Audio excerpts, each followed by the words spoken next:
Hi, Frank Sesno here from planetforward.org, from the studios of the George Washington University in Washington, D.C., talking with Gregory Kallenberg, director of the film Haynesville.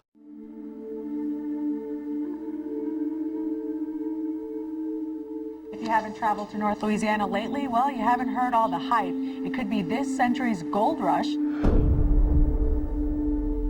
This may be the largest natural gas reservoir in North America.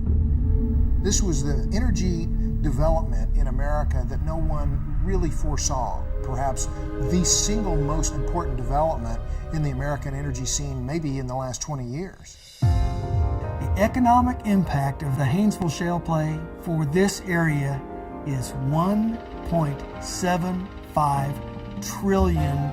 Now that is a gas field.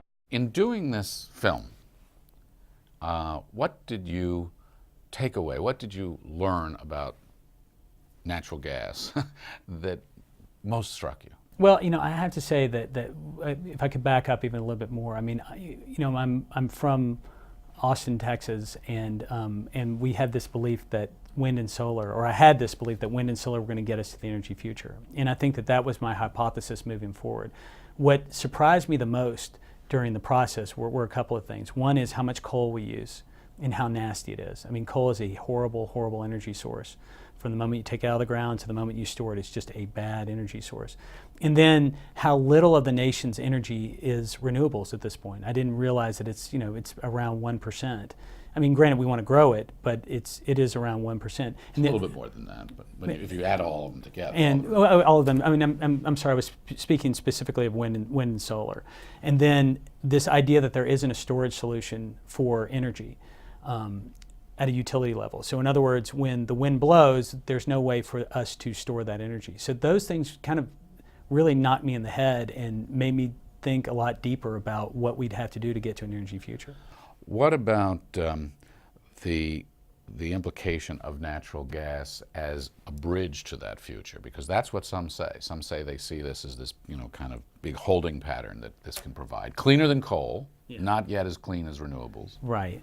I do believe that natural gas is going to be a transitional and/or foundational fuel for the energy future. I think it's going to, in the near time, it's going to buy us that time that we need to develop renewable technologies, make them cheaper, and implement them. How long do you think that bridge is? Because lots of talk about transition, we don't often give it some definition. Well, I like it when people say 2 to 4 years, and I say they're crazy. Right. But that's almost like what a politician will say, because that's sort of his life cycle. What realistically, and what I'm hearing from the pundits and the scientists and the people that know a lot more than I do about it, is that if we're looking inside of 25 to 30 years, then we're jumping the gun.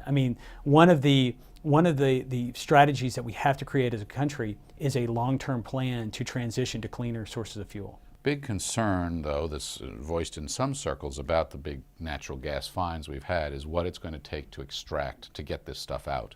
The fracking, the water usage, the chemicals that are involved. Does that worry you if we build this big, long bridge to the future? Well, I will say, what I'd like to say is that in places like Louisiana, and it's strange to think of Louisiana as a place that is working on policy as hard as they are and regulation as hard as they are, but they're so sophisticated with oil and gas that they're actually creating regulations that are causing the industry to do their job in a much safer way. Right now in Louisiana, they're working on chemical-free fracks. That's a huge development and a step forward.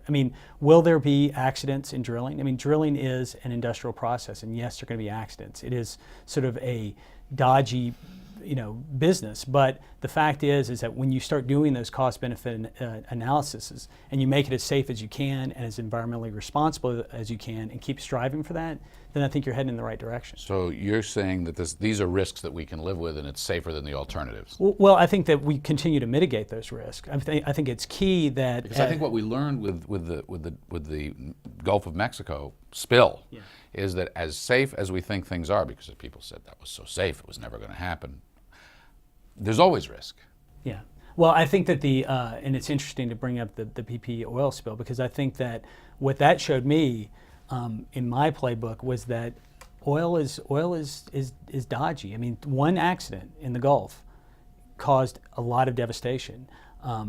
Natural gas being done on land, and again, being watched so closely by the states, and again, I'm just pulling out Louisiana as an example.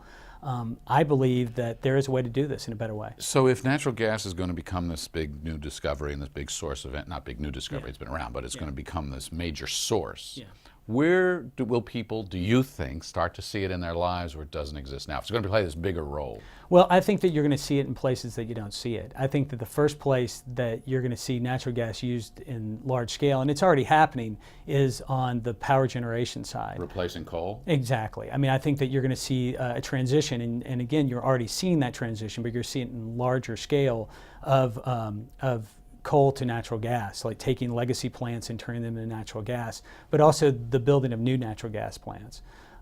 These natural gas plants also will provide this intermittent power source for renewables. I mean, again, the sun only shines for so much during the day.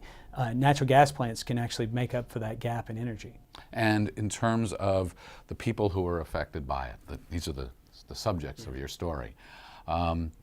This the latest gold rush? You know, it is a gold rush of sorts. I mean, it kind of started and stopped pretty quickly in Louisiana, and we were very lucky to get the bare essence of what happened, because it does provide a model for how to do it and how not to do it across the country, as far as the discovery goes and the leasing goes and sort of the dealing with people. But yeah, in a sense, it is a gold rush, and it is sort of an economic boom that we should definitely be looking very seriously at. All right, Gregory Kallenberg, Haynesville. Thanks. Thank you, Frank. It's awesome.